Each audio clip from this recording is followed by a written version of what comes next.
आज जब मैं ये वीडियो रिकॉर्ड कर रहा हूं तब तारीख है 25 मार्च 2025। भारत का पड़ोसी देश है बांग्लादेश और कुछ ही देर पहले इंडियन मीडिया में ये खबर फैल रही है कि बांग्लादेश के अंदर फिर से तख्ता पलट होने वाला है। देखिए, खबरें ये आ रही हैं कि जो इनके सेना के प्रमुख हैं उन्होंने एक अर्जेंट मीटिंग करी है। इसके साथ ही बांग्लादेश के प्रधानमंत्री मोहम्मद यूनिस भी देश को संबोधित करने वाले हैं और ऐसा लग रहा है कि आज रात बांग्लादेश में कुछ बहुत बड़ा होने वाला है। इसके साथ ही थोड़ी देर पहले ही बांग्लादेश के जो सेना प्रमुख हैं उन्होंने टीवी पे आके ये बता दिया है कि वे कोई तख्ता पलट नहीं करने वाले हैं। लेकिन इतिहास में बहुत सी बार ऐसा हुआ है कि सेना प्रमुखों ने कहा है कि वे तख्ता पलट नहीं करेंगे और कुछ ही देर बाद तख्ता पलट हो गया है। तख्ता पलट होने में कुछ देर या फिर कुछ दिन का समय लग सकता है, लेकिन बांग्लादेश के अंदर जरूर कुछ बहुत बड़ा होने वाला है। इन सब बातों के बाद आपको एक बात जरूर ध्यान आ रही होगी, साल 2024 में बांग्लादेश में तख्ता पलट हो चुका है और तख्ता पलट होने के बाद ही मोहम्मद यूनुस को प्रधानमंत्री अस्थायी तौर पर नई सरकार बनने तक बनाया गया था। तो अब कौन सा तख्ता पलट बांग्लादेश में होने वाला है? इस समय बांग्लादेश के जो सेना प्रमुख हैं उनका नाम है वकारुज्जमान और इस समय ये बांग्लादेश के सबसे ताकतवर व्यक्ति भी हैं। और जो यहाँ के प्रधानमंत्री हैं मोहम्मद यूनिस, ये केवल इसलिए बैठे हैं कि जब तक इनके पास यूएसए का सपोर्ट है, वहां से सपोर्ट आ रहा है, तब तक ही अपने पद पर बने रहेंगे। इसके साथ ही बांग्लादेश में एक और चीज बहुत ज्यादा हो रही है। इसके साथ ही बांग्लादेश में इन दिनों एक ऐसी चीज हो रही है जिसकी वजह से बांग्लादेश के सेना प्रमुख के ऊपर एक अतिरिक्त प्रेशर बना हुआ है और ये प्रेशर दिन प्रतिदिन बढ़ता जा रहा है। अब आप सोच रहे होंगे कि इनके ऊपर क्या प्रेशर आ रहा है। देखिए, बांग्लादेश के अंदर जो रेडिकल ग्रुप्स हैं उन्हें पाकिस्तान के द्वारा फंडिंग की जा रही है और इसी वजह से बांग्लादेश दिन प्रतिदिन रेडिकलाइज हो रहा है।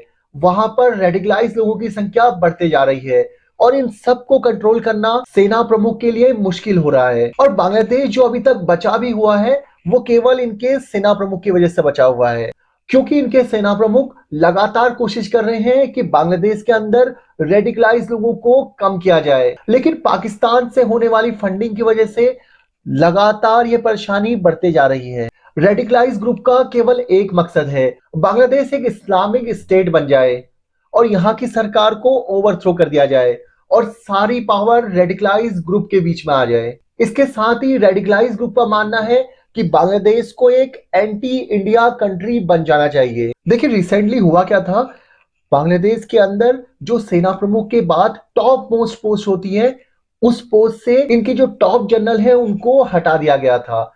कारण था इनका पीओके के साथ मिलना, क्योंकि पाकिस्तान चाहता था कि ये लोग मिलकर जो करंट सेना प्रमुख है उन्हें हटाकर तख्ता पलट कर दें, क्योंकि पाकिस्तान को यह बात पता है कि जब तक बांग्लादेश के अंदर वकारुज्जमान सेना प्रमुख रहेंगे तब तक बांग्लादेश को पूरी तरह से रेडिकलाइज करना मुश्किल है। और इसीलिए पाकिस्तान बांग्लादेश के टॉप जनरल्स को कू करने के लिए प्रोत्साहित भी कर रहा है। बांग्लादेश के सेना प्रमुख लगातार कोशिश कर रहे हैं कि बांग्लादेश को एक प्रो पाकिस्तान कंट्री नहीं बनने दिया जाएगा, बांग्लादेश को पाकिस्तान का पपेट नहीं बनाया जाएगा। इसलिए सबसे ज्यादा जो खतरा इसमें बांग्लादेश के अंदर है वो है इनके सेना प्रमुख को, क्योंकि हो सकता है कि सेना प्रमुख को कैद कर लिया जाए या फिर आर्मी के द्वारा ही इनके ऊपर भ्रष्टाचार के आरोप लगाकर इनको जेल में ठूस दिया जाए।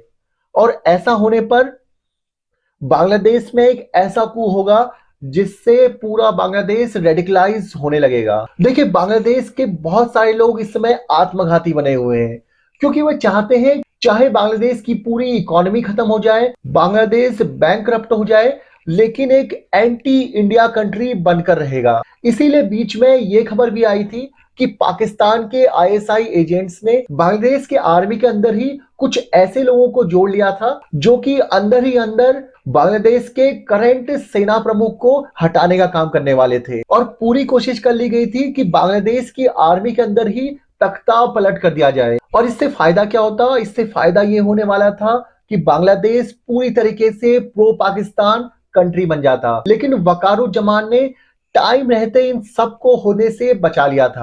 इन सब के बीच अब सारी सिचुएशन बांग्लादेश के सेना प्रमुख के हाथों में है। अगर जल्द ही ये कोई बड़ा एक्शन नहीं लेते हैं तो बांग्लादेश के अंदर कुछ भी हो सकता है। और इन सब चीजों में सबसे अहम भूमिका रहने वाली है पाकिस्तान के प्रधानमंत्री मोहम्मद यूनुस की, क्योंकि अभी तक ये बिल्कुल सही तरीके से पता नहीं चला है कि मोहम्मद यूनुस रेडिकलाइज एलिमेंट के साथ हैं या फिर बांग्लादेश के सेना प्रमुख वकारुज्जमान के साथ हैं।